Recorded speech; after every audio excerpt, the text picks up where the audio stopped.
and welcome back to Dangerous Minds. This is a video to talk about what went wrong with Chris's story. Now, of course, when he got in front of the media, he falters with his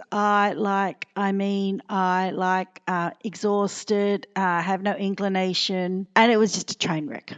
There was just no free flow of information where there should have been, because it just should be from memory. Basically, he's absolutely correct when by the end of the day he was saying, I shouldn't have gone in front of the media. That was a mistake. Yes, there was a mistake. And it would have put internal pressure on him that he didn't need at that stage. Then when he starts his formal interviews with the police, his timeline is full of convenient gaps. She goes to sleep. Yeah, okay. That he straight away, 10 minutes after she's walked through the door, it's not believable. She had a ritual. People don't just go to sleep 10 minutes after they've walked through the door from the airport, no matter what it is. And on top of that, she's an OCD person. She had a ritual. Her rituals really were rituals. She had regimented ways of doing things. She took off her makeup. The police knew to ask this, to ascertain whether they thought she had actually got to sleep. They asked him, what is her routine before bed? And he stepped off her routine, what she always did. Now we know with Shanann, what she always did, she always did. So right there's something wrong. And to cover up what happened in those intervening hours, he said they were asleep. So then he doesn't have to come up with another story. And then 4 o'clock, apparently he wakes her up, or 4:15. Now that's not realistic, because she's only just gone to bed, and the police pick this up. That's why they question him about it, because it doesn't make any sense. And he ums and ahs and uses the wrong language. I mean, slid into bed. You don't slide into bed if you're going to have this conversation about splitting up. You might sit on the edge of the bed or something like that, but you're certainly not going to slide into bed. Now, it's more like he's drawing from sexting with Kissinger, so those words coming to his mind, he's got confused because he's sliding into bed. So that just doesn't ring true, and it's completely the wrong language, which shows deception. He's totally stuffed up his word choice. His use of the word we is problematic as well, because he's saying we said, we felt. But we know by her text and by the letter that she was going to give him that she had a totally different viewpoint. So there's not going to be any we as if they're agreeing on the discussion points. And he doesn't know anything about this letter, quite obviously. And the first thing she would have done was gone to get the letter if he initiated any type of conversation like this. We use pronouns according to unfolding events, so we can be pretty sure that these events did not unfold. Not anything like the way he's describing they did. So I believe it's very unlikely this discussion took place at all. Then the next thing he's saying is, it was fine. He was downstairs and it was fine. Now, how could you possibly use the word fine when your wife's upstairs sobbing her eyes out because you've had this gut-wrenching conversation and you've decided to say, finito, finished, we're split up forever, you've got a pregnant wife, 2 kids on the way, but everything's fine? No, it doesn't work, doesn't fit, and he knows it's about to get him in deep doo-doos, because he knows the police know it too. It's not realistic. It's made up. And let's hope the next idiot who thinks the solution is getting rid of his family looks at this and realises it doesn't work. And we really didn't need all that information about his packed lunch and his water jug. And we really didn't need to know all about your packed lunch and your toolbox. We know more about that than we do about the circumstances that made your wife run away. So according to his narrative, they have this big emotional discussion, enough to make her run away. She's not coming back because the media, and the media's there, the police there, yet she's still not coming back because it was so horrendous. And yet we know so little about this alleged discussion, but we know everything about his toolbox and his clear containers and his lunchbox. Oh, what is going on? And you can bet your life this is not lost on the police. And I'm pretty sure he knows it. Now, allegedly, he goes to work at 5:30. And then he says he's kind of concerned because he didn't hear from her by 7:40. But this is only 2 hours after he's left home. She's hardly had any sleep, so why doesn't he think she's asleep? Why doesn't she think she's decompressing from this emotional abyss he's thrown her in? No, he thinks it's weird that he hasn't heard from her or something. And then he rings to check to see if the kids aren't if she's taken the kids anywhere. But he's monitoring the security because later he sees Nicole rock up to to the door, so he knows if Shanann's come or gone. So this is obviously, the police know that this is a pretext. This text is a pretext because he doesn't fit in the rest of his story. If what he was saying was true, he'd just be thinking she's trying to get her mind together so she can proceed with her day, with her business and everything else after this bombshell is dropped on her. But no, apparently he's texting her on the pretext of asking what she's done with the kids. No, not asking how she is. No, not texting to show compassion. No, just pretending to check on the kids. There's absolutely no reason why she would be contacting him. He had definitely said, no, I've thought about it. It's over. We're separating. That's it. He'd be leaving her to decompress, as he calls it. And I think on some level he realises he's made this error of judgment, so he points out the kids' check.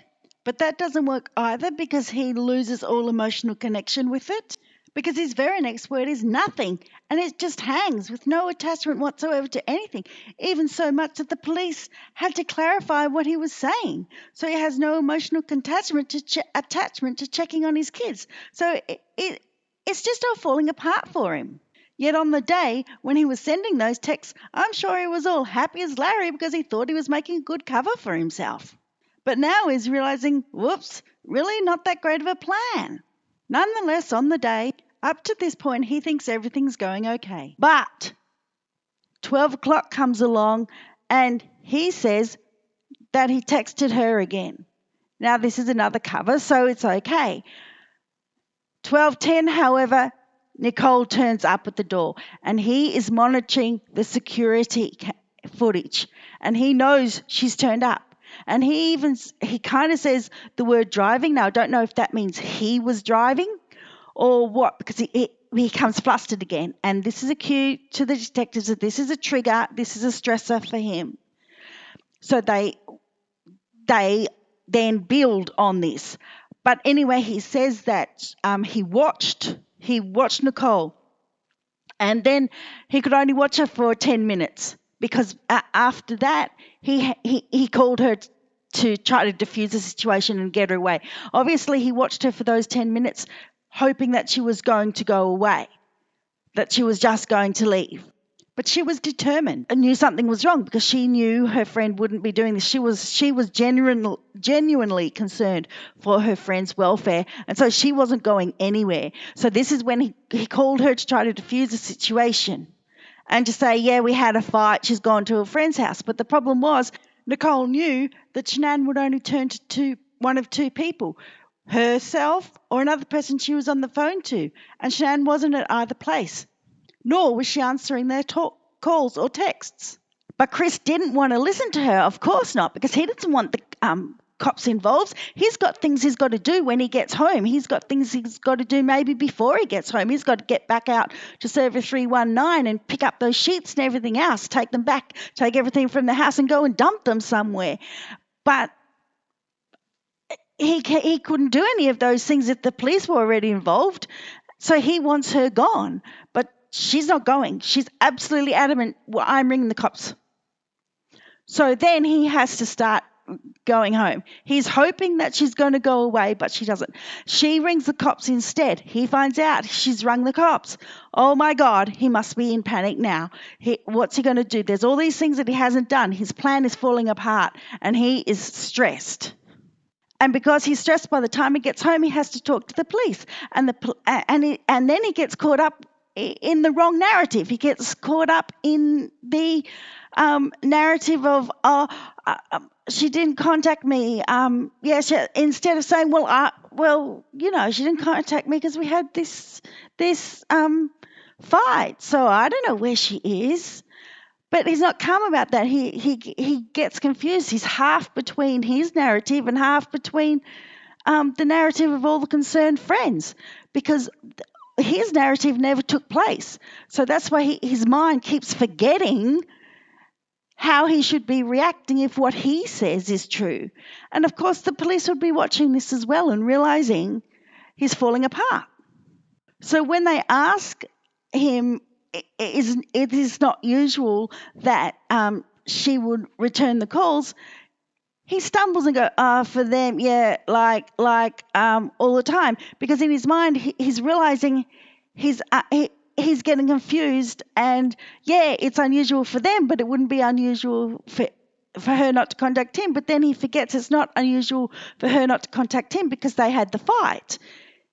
He says, oh, because she gets busy with the kids, which would be true on a normal day, but on this particular day, it's not. It's because they had the fight. So the detectives are seeing he's stumbling over his own story. But then they heap more pressure on him and they talk about the Apple Watch.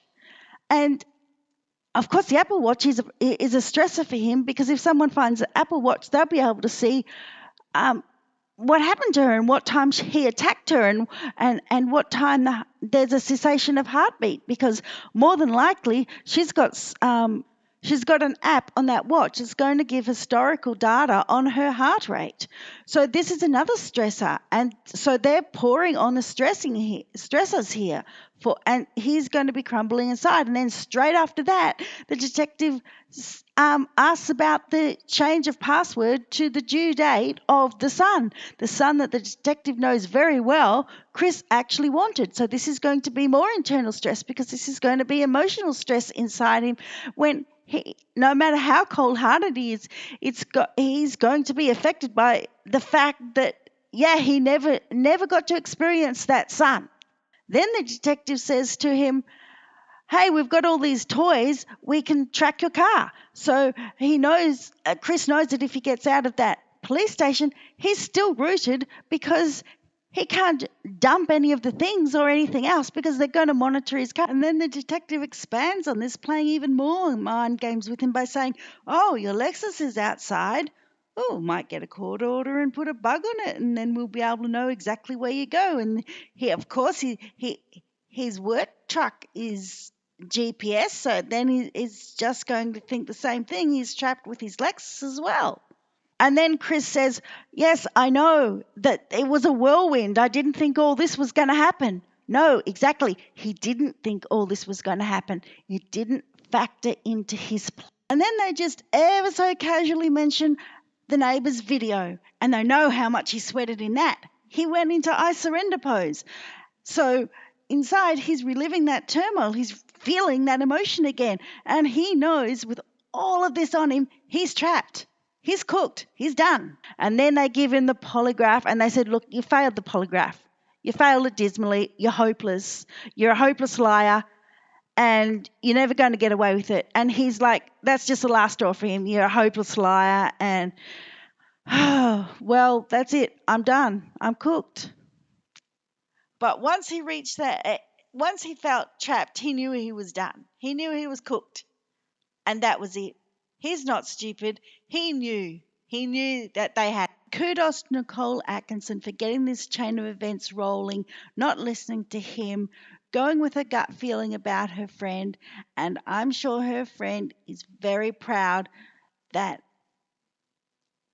Nicole was able to bring this to closure so quickly, because without Nicole, regardless of what the end outcome would have been, it would not have been as quick as this, and it would not have been able to mount the pressure to just get him to break so quickly.